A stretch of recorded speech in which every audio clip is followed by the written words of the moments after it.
ሰላም እንዴት ናችሁ? የኢትዮ እይታ አድማጭ ተከታታዮቻችን የዛሬ የኛ እይታ ፕሮግራም ተጀምሯል። የዛሬ ፕሮግራማችን ርዕሰ ጉዳዮች የባህር በር ጥያቄ የተነሳበት ያጋጠሙት ተግዳሮቶች እና ምክንያቶቹ አሁን አጀንዳው የደረሰበትን ደረጃ ላይ እንወያያለን። ከኔ ጋራ ፍርቱና መንገሻ አለች። ከሷ ጋር ሀሳቦችን እናንሸራሽራለን። ከኛ ጋር እንድትሆኑ በአክብሮት እንጠይቃችኋለን። ሰላም እንዴት ናችሁ? አመሰግናለሁ። ዛሬ የምናነሳው የባህር በር ጥያቄ የት ደረሰ፣ እንዴት ተነሳ የሚለውን ነው። ላይክ ሼር አድርጉ፣ ሰብስክራይብ አድርጉ። ሀሳባችን ብዙዎች ጋር ተደራሽ እንዲሆን አመሰግናለሁ። የዛሬ ፕሮግራማችን የባህር በር ነው። የባህር በርን እንዴት ተጀመረ፣ እንዴት ነበረ፣ ምን ላይ ደረሰ የሚለውን እስቲ አንድ ባንድ እናያለን። ይህ ትልቅ አጀንዳ፣ ሀገራዊ አጀንዳ ነው። ስለዚህ ሁላችሁም እንድትሳተፉ እንፈልጋለን። ጥያቄያችሁን እንድትጽፉልን፣ ኮሜንት እንድታደርጉልን እንፈልጋለን ከወዲሁ። አጀንዳው ትልቅ ሀገራዊ አጀንዳ ነው። ሀገራችን ኢትዮጵያ ለባህር በር አዲስ አልነበረችም፣ ግን በጊዜ ሂደት ከ30 ዓመት በፊት የተፈጠረው ስህተት አሳጥቶታል። አሁን ደግሞ ወደ ቦታው ለመመለስ ጥረቶችን እያደረገች ትገኛለች። ቢሆንም ግን እንቅፋቶች ያጋጥሙት ነው። ምክንያቶቹ ብዙ ናቸው። እስቲ አንዳንድ እንቅፋቶቹን እያነሳን እንወያይበታለን። ልክ የዛሬ 2 ዓመት የባህር በር ጥያቄ ሲነሳ ህዝቡ እንዴት አየው የሚለውን ነው መጀመሪያ ማንሳት የምፈልገው። የዛሬ 2 ዓመት ጠቅላይ ሚኒስትሩ ጥያቄውን በይፋ ሲያቀርቡ በእኔ ምልከታ 3 ክፍሎች አድርጌ ነው ያስቀመጥኩት። አንደኛው ምንድነው በውስጣቸው የነበሩ ይሄ ጥያቄ ተዳፍኖ የኖረ ስለሆነ እነሱ ዋው ተጠየቀልን በመንግስት ደረጃ የሚል ስሜት ነበራቸው፣ በደስታ ነው የተቀበሉት። ሌላው ደግሞ በአንድም በሌላም መልኩ የብሔራዊ ጥቅም ያልገባቸው የሀገርና የህዝብ ፍላጎትን ወደ ጎን ትተው የተለያየ ሀሳብ ሲሰጡ ነበሩ። እነሱ ምንድነው ያሉት? ይሄ ጥያቄ የመጣው ጊዜው አይደለም፣ የውስጥ ሰላምን ለማዳፈን ነው፣ ስልጣንን ለማራዘም ነው፣ የሌላ ሀገርን ፍላጎት ነው የሚያራምደው የሚል ነበረ። 3ኛው ክፍል ደግሞ ሰፊው ህብረተሰብ ነው። ሰፊው ህብረተሰብ እንዴት አየው የሚለውን ስናይ የሁለቱንም ሀሳብ ይሰማል፣ ያምናል፣ ይገመግማል፣ የራሱን የሚያስቀምጠው ነገር ይኖራል። ጥያቄው ሲነሳ በ3 ቦታ ተከፍሎ ነው እኔ ሳይ የነበረው። በደስታ የተቀበለው አለ፣ ጥያቄውን ለማጣጣል ይሄዳል፣ ሰፊው ህብረተሰብ ደግሞ ያው የራሱን ምልከታ ለመውሰድ እየመረመረ እየገመገመ የሄደበት መንገድ አለ። እኔ እንደዛ ነው ያየሁትኝ። እውነት ነው። እኔም በበጎ ካየሁት አንዱ ነኝ። ምክንያቱም ሀገራችን ኢትዮጵያ የምትገኝበት ቀጠና ሰፊ ጸረ ሰላም ኃይሎች የሰፈሩበት አካባቢ ነው። ይህ ጸረ ሰላም ኃይሎች ደግሞ ለኢትዮጵያ ህልውና አደጋዎች ናቸው። በተለይ እዚህ ቀይ ባህር ላይ ያሉ ወንበዴዎች በበዙበት ጊዜ ላይ እንገኛለን። ኢትዮጵያ ደግሞ 60 ኪሎ ሜትር ያልበለጠ ርቀት ላይ ትገኛለች። ቀጥታ አደጋውን ትካፈላለች ማለት ነው። ስለዚህ አደጋውን ለመከላከል የግድ ባህር በር ያስፈልጋታል። ህልውናዋን ማስቀጠል ይኖርባታል። አንዳንዶች የውስጥ ችግሯን ለመሸፋፈን ይህን አጀንዳ አነሳች የሚሉ አሉ። እሱ ትክክል ሆኖ አይታየኝም።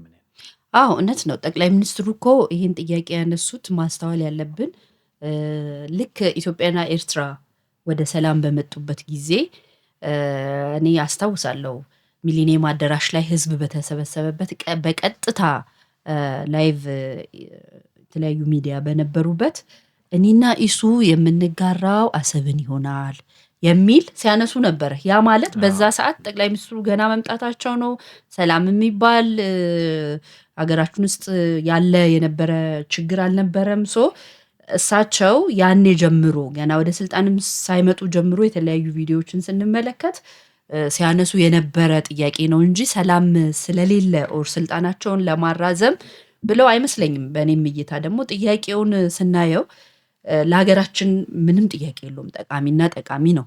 አንደኛ። ሁለተኛ ደግሞ እነኚህ ይህንን አስተሳሰብ ያራመዱት ሰዎች የብሔራዊ ጥቅምና ይሄ መንግስትን ለይተው ማየት አለባቸው ብዬ አምናለሁ። መንግስት ፓርቲ ይሄዳል፣ ሌላ ይመጣል፣ ይመራል፣ የሆነ ጊዜ ያለው አገር ግን የሆነ ጊዜ ላይ የሚቆም አይደለም፣ ቀጣይነት ያለው ነው። ህዝብና ሀገር ያለ ነው፣ የሚቀጥል ነው። ማሰብ ያለብን ይሄ በግል ጥላቻና ጭፍን አይነት አስተሳሰብ ሳይሆን መሆን ያለበት ብዬ የማምነው ምንድነው ሐሳቡ ሲነሳ ለሀገር ጠቃሚ ነው ወይስ ጠቃሚ አይደለም? ጠቃሚ ከሆነ ከመንግስት ጋር የማንግባባባቸው ብዙ ነገሮች እንኳን ቢሆን ጠቃሚውን ሐሳብ መደገፍ መቻል አለብን እንጂ እንቅፋት መሆን የለብንም። በዚህ ልክ ልናስብና ልንመረምር ይገባል። ይሄ እነሱ ያነሱት ነገሮች ህዝቡ ውስጥ የሚፈጥረው ነገር ሰላምን ለማዳፈን ነው፣ ስልጣን ለማራዘም ነው፣ የሌላ ሀገር አጀንዳ ነው የሚባሉት ነገሮች እኔ በግሌ አላምንበትም። እሱ ላይ በተለይ ከመንግስት ጋር ማንግባባበት ጉዳዮች ሊኖሩ ይችላሉ። ግን እንደዚህ አይነት ወሳኝ የሆኑ ሀገራዊ ጉዳዮች ላይ ግን ልንስማማ ይገባናል። ምክንያቱም አሁን የለውጡ መንግስት ወደ ስልጣን ከመጣ ጊዜ ጀምሮ አስመራ ላይ ስምምነቶች ነበሩ፣ ጅዳ ላይም ደግሞ የተደገሙ ስምምነቶች አሉ። እሱ ላይ ኢትዮጵያና ኤርትራ መሀል ድንበሮች እንዲከፈቱ፣ ንግድ እንዲጀመር፣ በረራዎች እንዲጀመሩ፣ ወደቦች ክፍት እንዲሆኑ፣ አብሮ መልማት ላይ ትኩረት እንዲደረግ ስምምነቶች ነበሩ እና በጊዜ ሂደት ሻዕቢያ መንግስት ወደ ኋላ ነው ያፈገፈገ። ይህን ተከትላ ነው ኢትዮጵያ ኦፊሻሊ ይህን ጥያቄ ለአደባባይ ያወጣችው እንጂ በውስጥ እያነሱት ሲያብላሉ የነበረ ጥያቄ ነበረ። ስለዚህ በአንድም ይሁን በሌላ መንገድ ይሄ ጥያቄ ህልውናችንን የሚያስጠብቅልን ጥያቄ ነው። ስለዚህ አሁን ህዝብ መጠየቅ ያለበት መንግስት ከየት አደረሰው ነው እንጂ ይሄ ጥያቄ ልናጥላላው ልናሳንሰው የሚገባ ጉዳይ አይደለም። ምክንያቱም አልሸባብ ይሁን ወይ ሁቲ ታጣቂያ ወደ ኢትዮጵያ ቢያሉም እኮ በቀላሉ ለአደጋ ተጋላጮች ነን። ስለዚህ ይህን አደጋ ለመቀልበስ ኢትዮጵያ የግድ ወደ ቀይ ባህር መመለስ አለባት። ይሄ የባህር በር ጥያቄና የወደብ ጥያቄ በእያንዳንዳችን ጎጆ ውስጥ በእያንዳንዳችን ኢትዮጵያውያን ቤት ውስጥ የሚፈጥረው ትልቅ ነገር አለ። እንደ ሀገር እንደየግለሰብ ደግሞ በየቤታችን የኑሮ ውድነቱ ላይ የሚፈጥረው ጫና ራሱ እውነት ለመናገር የምናሳየው ለወደብ ብለን የምንከፍለው ብር ምን ያህል ትልቅ እንደሆነ የሚታወቅ ነው። ያ ወደቡ ቢኖረን ይሄንን የኑሮ ውድነትን ራሱ የምንከላከልበት የምንቀንስበት መንገድ ነው ብዬ አምናለሁ።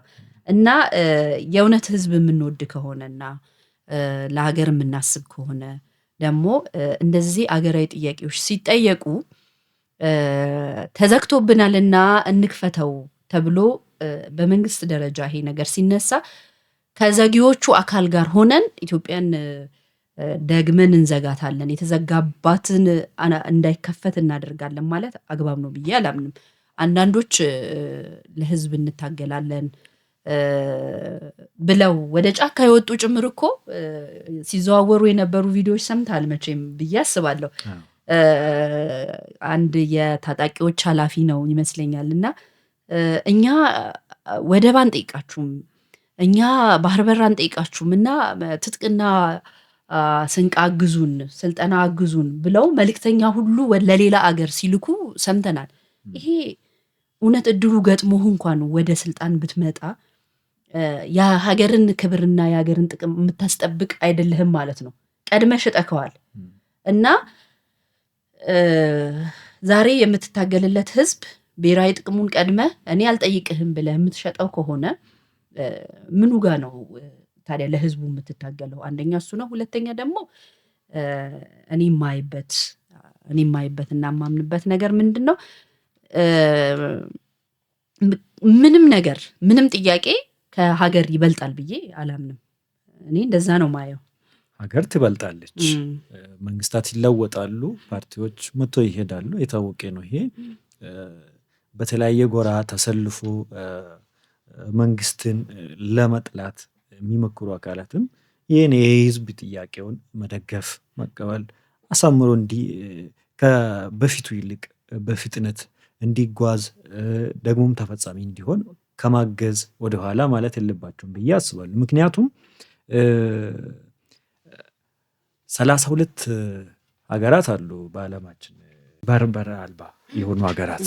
ከነዛዎቹ 16 በአፍሪካ ውስጥ ይገኛሉ።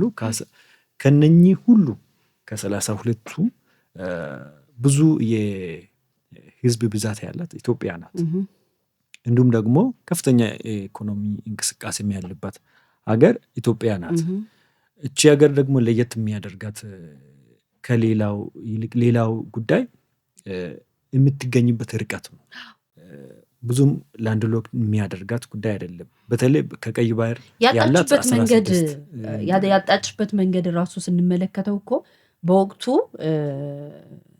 ምንም ምክንያታዊ ያልሆነ ነገር ነው ማለት በሰዓቱ ባህር በር እንድናጣ የተደረገበት መንገድ ራሱ ምንም ትክክል ያልሆነ ህጋዊ ያልሆነ ህጋዊ መሰረት የሌለው በሴራ እንዳጣን የሚታወቅ ነው። ያ ጊዜ ኦልሬዲ አልፏል። ዛሬ ላይ ግን ያስፈልገኛል የሚል ትውልድ መጥቷል። እንደውም የሊቢያ መሪ ምንድን ነው ያሉት? የዛን ጊዜ ይህ ነገር ትክክል አይደለም፣ እኔ ያን ጥያቄ አልቀበልም፣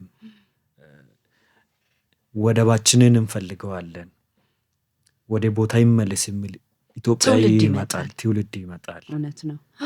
አሁን ኢትዮጵያን ከባህር በር ውጭ ያደረጋችሁበት መንገድ ትክክል አይደለም የሚል ነበር ያነሱት። ያ ጊዜ አሁን ደርሷል። ያጣንበትን መንገድ አግባብ አይደለም። አሁንም ጥያቄያችንን እየጠየቅን ያለው ኢትዮጵያ እየጠየቀች ያለችው ጠቅላይ ሚኒስትሩም ያቀረቡበት መንገድ ሰላማዊና ሰላማዊ መንገድ ብቻ ነው። ምንም እንግዲህ ይሄ ጥያቄ ኦልሞስት 2 ዓመት ሆኗል። ጦርነት የሚባል የተነሳ ነገር የለም። አንዳንዶች ጦርነት ለማስነሳት ነው የሚል ነገር ነው ሲያነሱ የነበሩት። ጦርነት ሌላ ሰላም ማጣት ህዝቡ አይፈልግም። ባህር በሩንም ቢፈልግ ሰላም ማጣትን አይፈልግም። ጠቅላይ ሚኒስትሩ ግን በሁሉም አቅጣጫ የሞከሩት በሰላማዊ መንገድ ነው እኛ እስካየን ድረስ። ይሄን ሰላማዊ መንገድ ደግሞ የዓለም ህብረተሰብ እየደገፈ ነው፣ በደንብ እየደገፈው ነው። አሁን በተለይ ዓለም አቀፉ ማህበረሰብ ጥያቄውን ተቀብሎ ነገሩ በፍጥነት መፈታት እንዳለበት ነው የሚያምነው።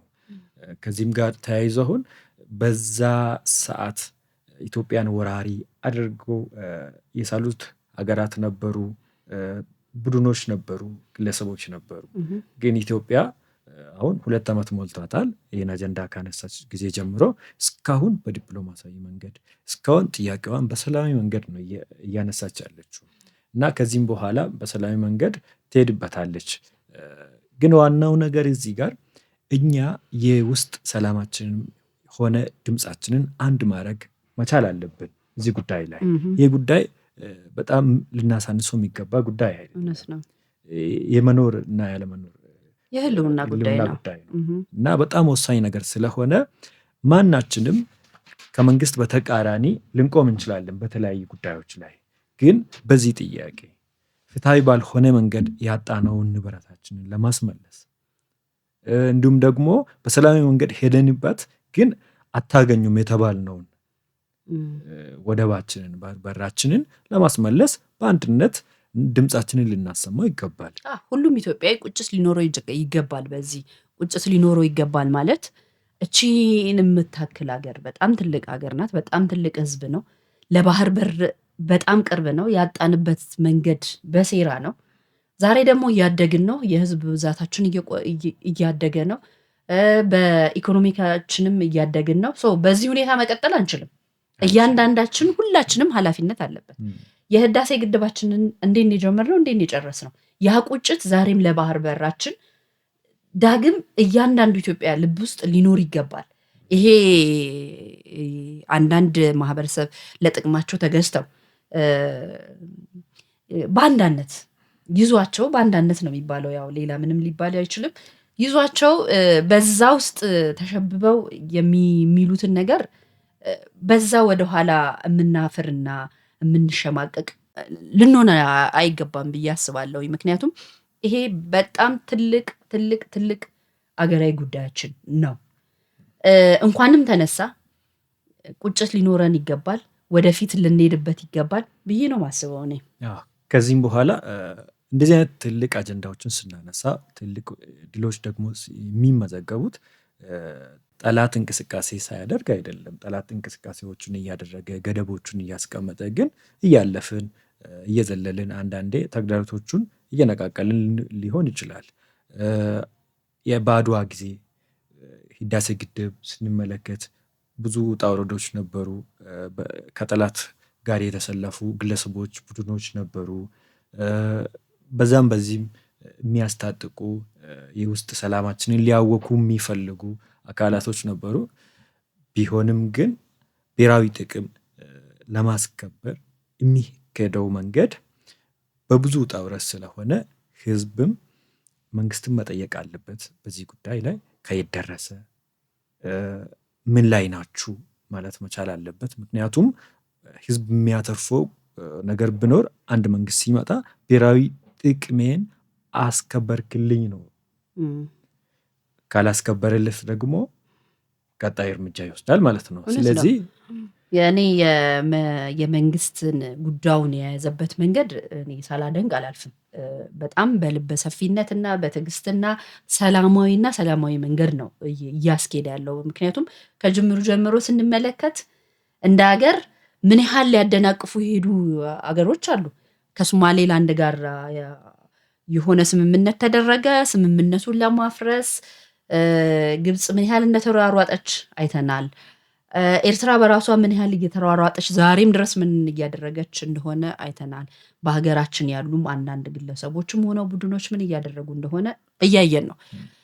ዞሮ ዞሮ ሁሉም ሰው ሀገራዊ ጉዳይ ላይ ቢቆረቆር በጣም ደስ ይላል። ባይቆረቆርምና የተወሰነውን ታግሎ መንግስቱ ህዝቡን ከጎኑ ሆኖ ነገሩን ወደፊት ለፊት አሁን ባለበት ነው እያልን አይደለም። በጣም በርካታ ህዝብ ስታነጋግር በዚህ ጉዳይ ላይ ይሄ ትልቅ ድል ነው፣ ጥሩ እንትን አለው፣ ጥሩ ተስፋ ይዞ ነው እየተንቀሳቀሰ ያለው። ግን ይሄንን ተስፋ ከዛ ባለፈ ተጠንክሮ ሊሰራበት ይገባል ብለን የምናምነው ምንድን ነው? እሱ የአርቲስቶች፣ የኪነ ጥበብ ባለሙያዎች በሙዚቃ በፊልም እንደውም አንድ ፊልም የአርቲስት ጥላሁን የተሰራ ነበረ። እሱ ፊልም በወቅቱ ታግዶ ነበረ፣ በየትኛውም ሚዲያ እንዳይተላለፍ። ያንን ያገዱት በሰዓቱ የኢትዮጵያ ባህር በር እንድታጣ ያደረጉት አካላቶች ናቸው። ዛሬ ላይ ያ ፊልም ጊዜው ነው እንግዲህ ጊዜው ነው። እንደዚህ አይነት ነገሮች መበራከት አለባቸው። ትውልዱ ጉዳዩን አሁንም እየያዘው ነው። የኔነት ስሜት እየተሰማው ነው። ቁጭት ውስጥ እየገባ ነው። ሞር እስከ መጨረሻው ሊሄድበት ይገባል ብለን እናምናለን እኛ። ህዝቡ እኮ የባህር በሩን ቢያሳካው አንድ ኑሮ ውድነቱ ይቀልለታል። ምክንያቱም ለአንድ ወደብ ብቻ ለጅቡቲ የምንከፍለው ከ2 ቢሊዮን እስከ 3 ቢሊዮን ዶላር ይባላል እንደሚከፈል ነው መረጃዎች የሚያሳዩት። ይሄ ይቀረፋል። ደግሞ ኢትዮጵያ ከዳንነት አንጻር ህልውናን የምታስጠብቅበት፣ ንግዳን የምታቀላጥፍበት፣ እንዲሁም ደግሞ ከአጋር ሀገራት ጋር የምታደርገውን የኤክስቼንጅ ልውጦቹን የምታቀላጥፍበት እንትን ይሆንላታል። አሁን ተከራይታ የምትጠቀመው ወደቦች ላይ ወታደር ማስፈር አትችልም። አሁን እየጠየቀች ያለችው የራሷ የሆነ ወታደር የሚሰፍርበት፣ ጥቅሟን የምታስከብርበት፣ ጠላት ላይ እርምጃ የምትወስድበት ወደብ ነው እየፈለገች ያለችው እንጂ አንዳንድ አሳንሶ እንደሚያቀርቡት አይነት ወደብ አይደለም። ስለዚህ ይህ ሊሳካ ይገባል። የግድም መንግስት ጀምሮታል፣ መቀጠል አለበት። ህዝቡም ደግሞ ይህን ነገር ከየት ደረሰ ብሎ መጠየቅ አለበት። በዚህ አግባብ ነው ይህ የሚሳካው። አንድነታችንን እያጠናከርን፣ ሉዓላዊነታችንን እያስከበርን፣ ብሔራዊ ጥቅማችንን ይበልጥ እያስከበርን መሄድ አለብን። ይሄ እንደዛ ነው መታየት ያለበት። ኢቭን አሁን በዚህ ዓመት አገራዊ ምርጫ አለ። አገራዊ ምርጫ ላይ ሁሉም ፓርቲዎች ይሄ ለዚህ ጉዳይ ያላቸው ህዝቡ ማዳመጥ አለበት። ለዚህ ጉዳይ ያላቸውን ነገር ራሱ ማለት ኢትዮጵያ የባህር በር ያስፈልጋታል። ይሄ ጥያቄ ተቀባይነት እያገኘ ነው። ግን ወደፊት እንዲኬድበት በደንብ ጠንክሮ እንዲኬድበት ነው ድጋፉ የበለጠ ይሁን እያለ ነው እንጂ ይሄ ጥያቄ አስፈላጊ አይደለም ብሎ የሚያምን ህዝብ የለም። ይሄንን የተጀመረውን ጥያቄ ወደፊት የሚያስኬድ ሀሳብ ይዘው ራሱ መምጣት አለባቸው ብዬ አስባለሁ። ፖለቲካ ፓርቲዎች ራሱ ለውድድራቸው ለክርክራቸው እኔ ለዚች ሀገር እንደዚህ ያደርጋለሁ ብለው ሲያቀርቡ ይሄ ትልቁ መስፈርት መሆን አለበት። ከዚህ የበለጠ ምንም ነገር የለም ብዬ አስባለሁኝ። ዋና ነገራችን ሆኖ መታየት አለበት ብዬ አስባለሁ። ፖለቲከኞቹ መወዳደሪያ ነጥብ ይህን ማድረግ መቻል አለባቸው። ህዝቡ ደግሞ እነሱ የሚመዝንበት መስፈርት ይሄ መሆን አለበት። ምክንያቱም ከዚህ በኋላ ኢትዮጵያ የምትሰጋው ከባህር ላይ የሚለቀቀውን አደጋዎችን ስለሆነ ስትራቴጂ ነድፎ የሚመጣለት ፖለቲከኛ ትፈልጋለች። ስለዚህ እጩዎቹ ለዘንድሮ ምርጫ የሚወዳደሩ ይህን እንደ መስፈርት ይዞ ይመጣሉ ብለን ተስፋ እናደርጋለን። የዛሬ ፕሮግራማችንን ደግሞ በዚህ ላይ እንቋጭ። ምን ይመስልሻል? ደስ ይለኛል። በጣም ጥሩ ሀሳቦች አንስተናል። እንደ ጅምር ነው የተጀመረውን ነገር ያየ ነው። እንቀጥላለን፣ ያለውን ነገር እንገመግባለን። ህዝብ በዚህ ጉዳይ በአንድ ልብ ሊቆም ይገባል። የኪነ ጥበብ ባለሙያዎች በዚህ ላይ የተለያዩ ነገሮች ሊሰሩ ይገባል። ተቆልፎብን አይቀርም፣ ይከፈታል ብለን እናምናለን። ይከፈታልም በደንብ እናምናለን። ይሄንን የዚህ ሀሳብ በጣም ደጋፊዎች ነን። ኢትዮጵያችን ወደፊት ትቀጥላለች። እናመሰግናለን። ተከታታዮቻችን በጣም እናመሰግናለን። እኔ ሰይድ አሊና ፍርቱና መንገሻ አብራችሁ ስለሆናችሁ በጣም እናመሰግናችኋለን። በቀጣይ እንደዚህ አይነት አጀንዳዎችን ሰፋ እያደረግን እያየን እንድበታለን። ቻናላችንን ላይክ፣ ሼር፣ ኮሜንት እያደረጋችሁ አበረታቱን እያልን በአክብሮት እንጠይቃችኋለን። ሰላም ሁኑልን። እናመሰግናለን።